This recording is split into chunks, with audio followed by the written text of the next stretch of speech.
Hai semua, kita berjumpa lagi dalam channel e-tuition bersama dengan saya, Cik Su. Okey, saya akan ajar untuk topik ataupun untuk subjek geografi tingkatan 3. Okey.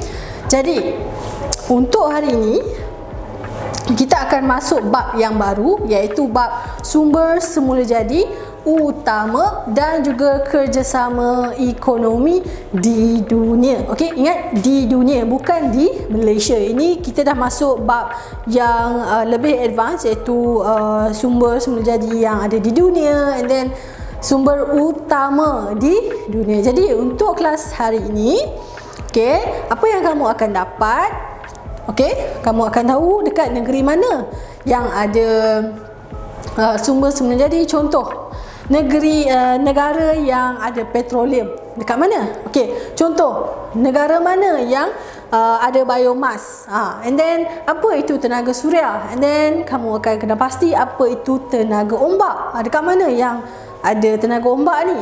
So jangan lupa untuk teruskan untuk menonton video ini sampai ke akhir video.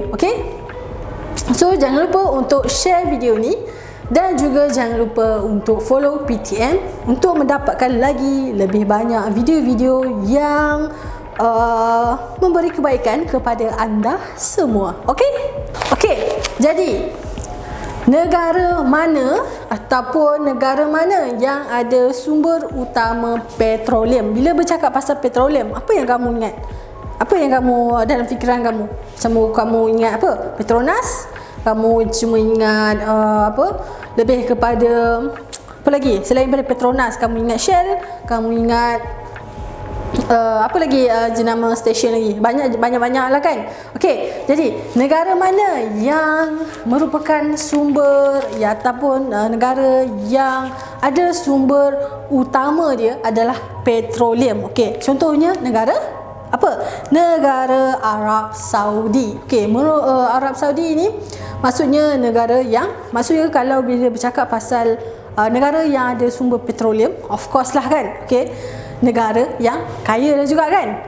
So untuk petroleum adalah negara Arab Saudi. Contoh petroleum boleh buat apa? Contoh macam bahan bakar lah. Contoh nak gunakan untuk menggerakkan kenderaan kamu kan. Mestilah guna petroleum. Lainlah kalau kenderaan kamu ni menggunakan teknologi apa? Teknologi hybrid kan.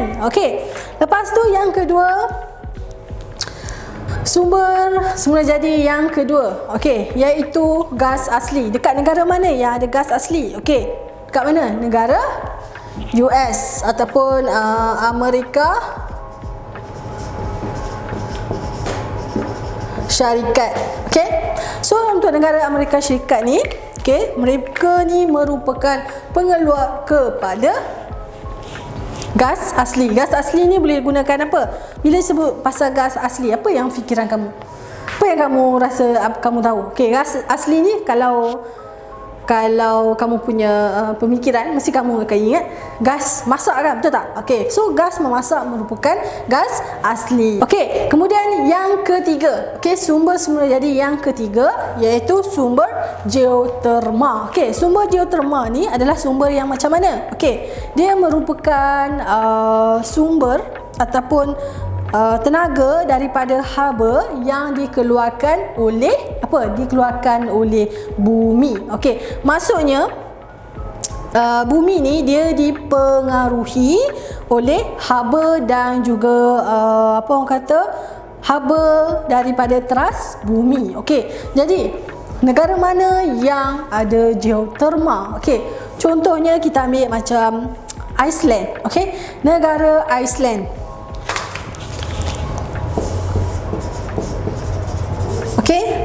Negara Iceland merupakan negara yang ada teknologi ataupun menggunakan tenaga geoterma.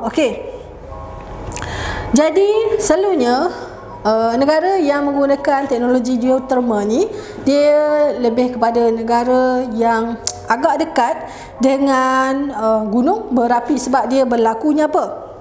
Dia berlaku macam pelutusan air di bawah, di dalam air, contohnya macam air laut lah kan. Okey.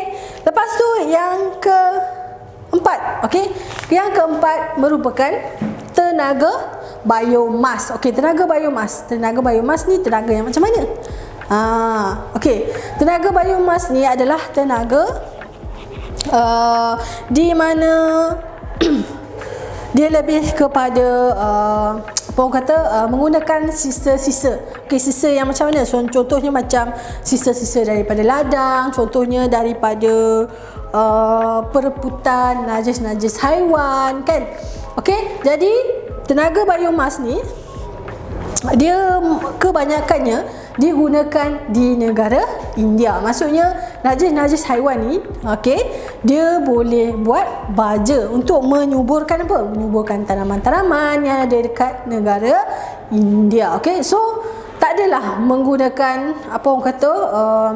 baja yang berbahaya kan, sebab dia menggunakan bangkai ataupun dia menggunakan najis haiwan kan. So dia tak membahayakan kesihatan jugalah kan, daripada menggunakan racun yang boleh membahayakan kesihatan kan. Okey, kemudian tenaga angin. Okey, tenaga angin ni okey, tenaga angin ni merupakan tenaga, okey, ataupun tenaga yang ada dekat Belanda. Okey, tenaga angin ni kamu pernah tengok kincir angin? Okey, kincir angin. Okey, kincir angin tu adalah negara, contohnya kita ambil macam negara Belanda. Okey, negara Belanda dia menggunakan kincir angin. Okey, so kincir angin ni untuk apa? Contohnya dia digunakan untuk untuk aktiviti yang menggunakan kincir angin lah kan. Okey, so kalau dekat Malaysia sesuai tak menggunakan kincir angin ni? Cuba fikir, sesuai ke tak kalau dekat Malaysia? Okey, lepas tu yang seterusnya iaitu tenaga ombak. Okey, tenaga ombak, okey, maksudnya bukan ombak di pesisiran pantai gitu, bukan. Maksudnya tenaga ombak ni tenaga yang yang digunakan dengan menggunakan kaedah ataupun menggunakan ombak lah. Contoh macam dekat negara Perancis. Okey, negara Perancis adalah salah sebuah negara yang ada tenaga ombak. Okey, maksudnya tenaga ombak ni dia amat sesuai untuk kawasan yang ada laut lah kan. Okey, kemudian yang seterusnya iaitu tenaga suria. Okey, tenaga suria ni saya rasa kamu pernah dengar. Okey, negara mana yang ada tenaga suria? Iaitu negara Jepun. Okey, tenaga suria ni, okey, Jepun yang selalu ada ataupun Jepun yang buat. Sebabnya apa? Contoh, kalau dekat negara Jepun, okey, kalau dekat negara Jepun, dia orang ni macam tak ada, macam contoh tak ada alat ataupun tak ada perkakasan yang boleh memberikan tenaga lah kan. Okey, ataupun kalau dalam tenaga suria ni dia akan menggunakan alat, okey, iaitu dia gunakan alat, nama dia nama fotovoltaik. Okey, alat dia nama fotovoltaik. Okey, fotovoltaik ni, okey, diorang akan gunakan untuk letakkan di atas bumbung-bumbung rumah. Okey, sebab apa? Okey, bila dia letakkan alat fotovoltaik ni, okey, alat ni adalah akan menjana akan menjana tenaga. Okey, jadi kita tahu orang Jepun ni dia orang punya otak semua hebat-hebat kan. So dia orang bina tenaga suria ni menggunakan fotovoltaik untuk menjana tenaga. Okey, contohnya fotovoltaik ni dia guna untuk kegunaan domestik.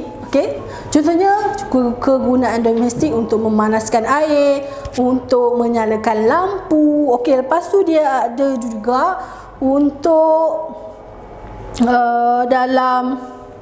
dalam menggunakan untuk menjana kuasakan ekonomi lah, ataupun dia nak janakan kuasa-kuasa elektrik kan, yang apa orang kata, contoh kalau suatu tempat tu tak ada elektrik kan, so dia menggunakan fotovoltaik ni untuk jana elektrik. Okey, lepas tu ada negara apa? Ada tenaga air. Okey, tenaga air, contoh negara yang ada tenaga air, contohnya apa? Di negeri China. Okey, negeri China dia ada tenaga air. Okey, kalau dekat China, kalau dekat China, dia menggunakan tenaga air ni bila berlakunya pasang surut. Okey, kejadian pasang surut. Contohnya kawasan yang empangan lah kan, empangan pasang surut kan. So dia sesuai untuk menggunakan tenaga air, sebab bila air pasang surut ni dia ada air deras, lepas tu dia ada air yang slow kan. So dia amat sesuai lah kan. Okey, untuk yang kedua, kita akan masuk mengenai krisis sumber semula jadi di dunia. Masuk krisis ni maksudnya masalah-masalah yang berlaku bila kekurangan sumber di dunia. Okey, so dia ada 4 krisis, bila sumber ekonomi ataupun sumber semula jadi di dunia tak mencukupi. Dia boleh memberi kesan kepada banyak aspek. Contoh yang pertama, dia boleh memberi kesan kepada ekonomi. Dia boleh memberi kesan kepada ekonomi. Kemudian yang kedua, iaitu dia boleh memberi kesan kepada politik. Yang ketiga, memberi kesan kepada masyarakat. Yang keempat, dia memberi kesan kepada alam sekitar. Jadi kita tengok yang pertama, bila berlakunya krisis sumber semula jadi di Malaysia, kalau memberi kesan kepada ekonomi, so apa akan jadi?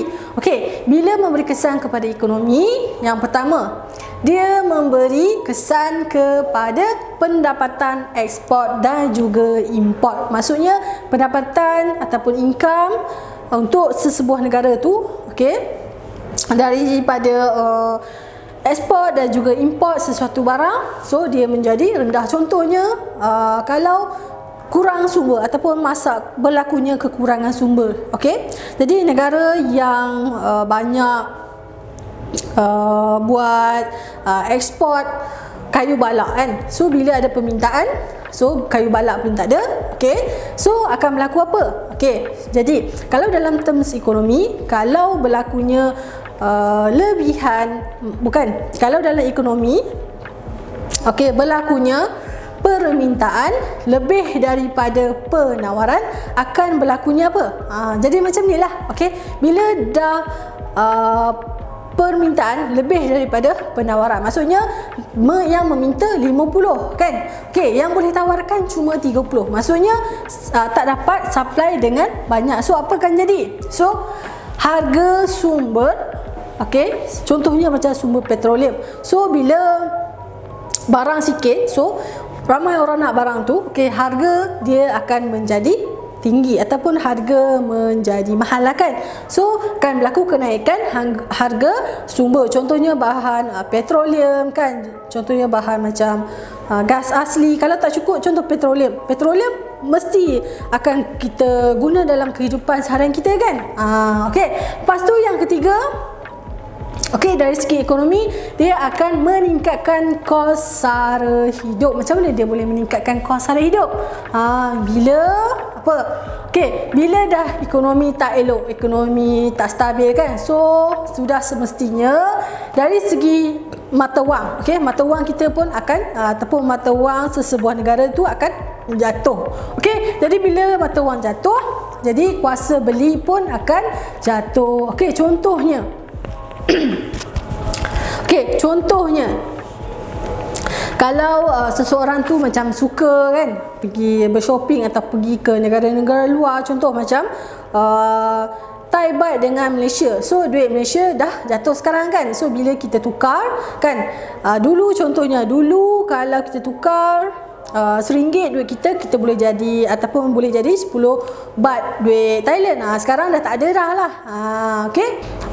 Yang kedua, okey, krisis terhadap politik.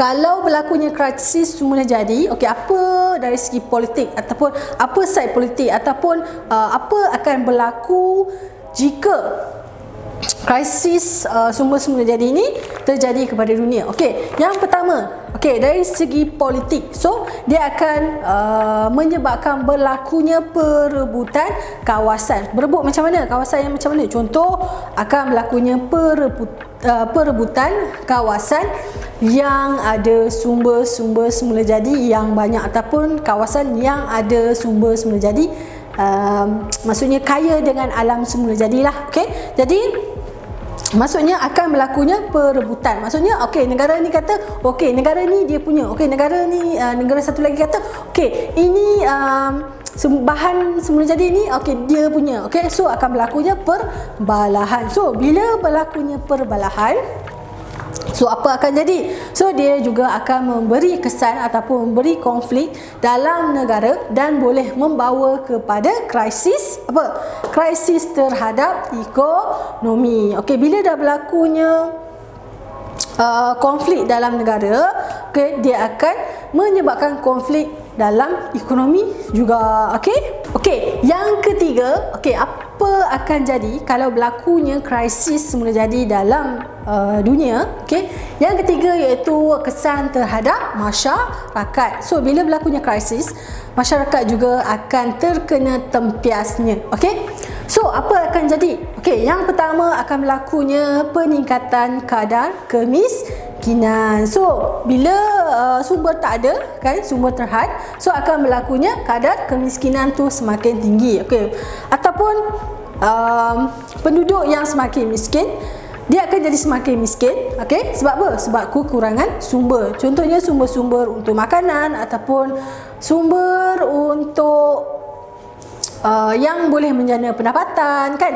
Okey, contoh kita ambil kalau dia tak ada sumber-sumber untuk makanan. So bila tak ada sumber makanan, okey, dia boleh menjadi apa? Akan meningkatkan kadar kebuluran. Okey, banyak negara, bukan banyak lah, okey, maksudnya ada negara luar yang mengalami ataupun rakyatnya yang mengalami masalah kebuluran. So kita dekat Malaysia ni, kita beruntung sebab apa? Kita banyak bantuan-bantuan yang diberikan oleh kerajaan, kan. Kerajaan bagi dekat kita, contohnya golongan untuk B40, golongan M40, kan. So kerajaan dah bagi banyak-banyak bantuan. Okey, lepas tu akan bila wujudnya krisis, so akan mewujudkan masalah sosial. So dekat negara mana-mana pun dia ada masalah sosial. Sebab apa? Okey, bila dah kemiskinan, okey, bila dah tak ada duit, so untuk melangsungkan kehidupan hari-harian, kan, nak kena makan, kan, nak kena berbelanja. Jadi jalan singkat yang okey, yang boleh dia orang boleh lakukan iaitu apa? Dengan merompak, dengan mencuri. Itu aktiviti yang tak elok lah, kan.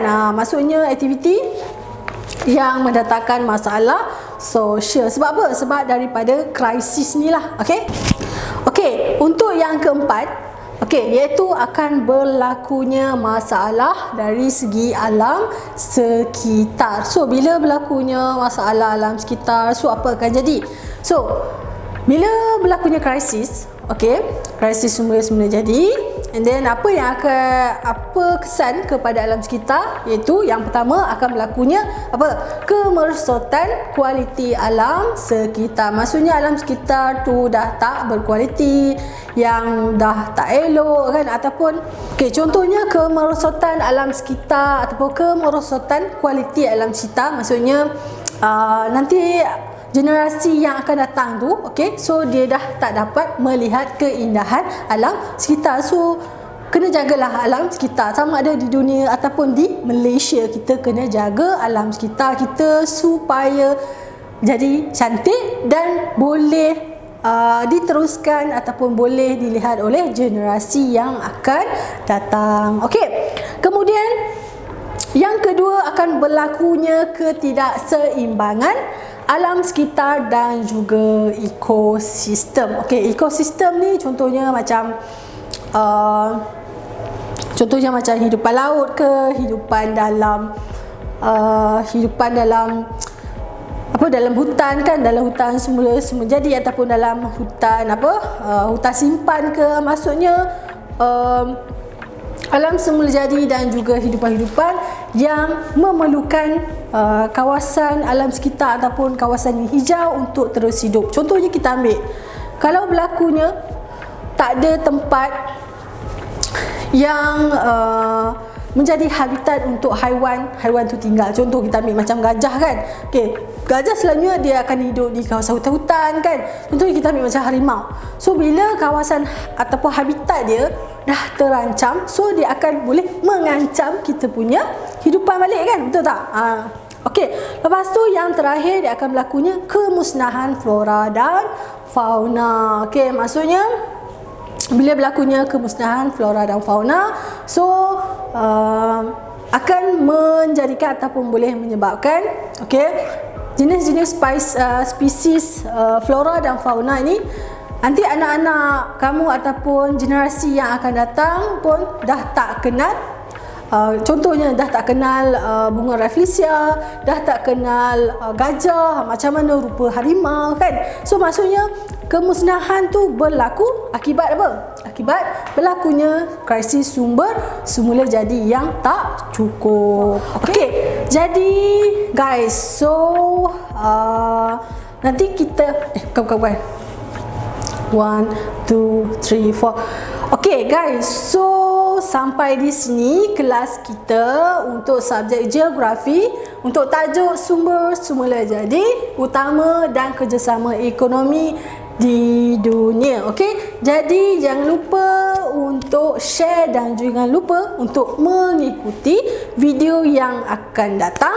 Okey, dan jangan lupa untuk share dan jangan lupa untuk mengikuti e-tuition di YouTube, dan jangan lupa untuk likes, untuk komen video ni, dan juga jangan lupa untuk tengok video-video yang telah PTM sediakan daripada tutor-tutor lain, dan jangan lupa untuk share video ni bersama dengan rakan kamu, dan juga jangan lupa untuk follow PTM di Instagram. So kita jumpa lagi untuk kelas yang akan datang guys. Okay, bye bye semua.